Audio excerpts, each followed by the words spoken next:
Hi friends, இன்றைக்கி நம்ம பார்க்க போகிறது சிக்கன் குழம்பு எப்படி சிம்பிளாக வைக்கிறதுன்னு பார்க்கலாம். இப்போ ஒரு வாணலில் எண்ணெய் காஞ்சதுக்கு அப்புறமா சீரகம், பட்டை, பிரிஞ்சி இலை இதெல்லாம் போட்டு இஞ்சியும் பூண்டும் நல்லா தட்டி வச்சுருக்கோம். அதை நம்ம சேர்த்துக்கலாம். சேர்த்துட்டு நல்லா கிண்டி விடணும். நல்லா வதக்கி பச்சை வாசம்லாம் போனதுக்கப்புறம் வெங்காயம் சேர்த்துக்கலாம். நான் பெரிய வெங்காயம், சின்ன வெங்காயம் சேர்த்து தான் போட்டிருக்கேன். உங்கள்கிட்ட என்ன வெங்காயம் இருக்கோ நீங்கள் அதை சேர்த்துக்கலாம். வெங்காயம் நல்லா வதங்கினதுக்கப்புறம் ஒரு அரை ஸ்பூன் மஞ்சள் தூள் சேர்த்துக்கலாம். மஞ்சள் தூள் போட்டு ஒரு 2 நிமிஷம் நல்லா வதங்கினதுக்கப்புறம் கல் உப்பு சேர்த்துட்டு ஒரு 2 நிமிஷம் நல்லா வதக்கிக்கலாம்.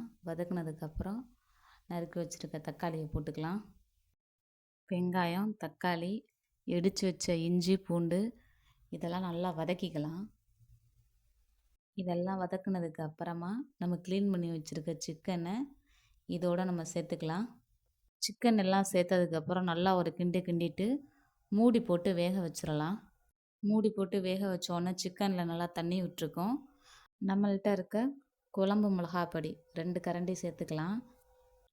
பொடி சேர்த்து கிண்டிகிட்டு இருக்கையில் நல்லா ஒரு கிரேவி பக்குவத்துக்கு வந்துடும்.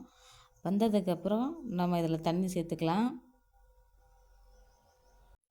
எனக்கு குழம்பு கொஞ்சம் தண்ணியாக வேணுங்கிறதுக்காண்டி நான் வச்சுருக்கேன்.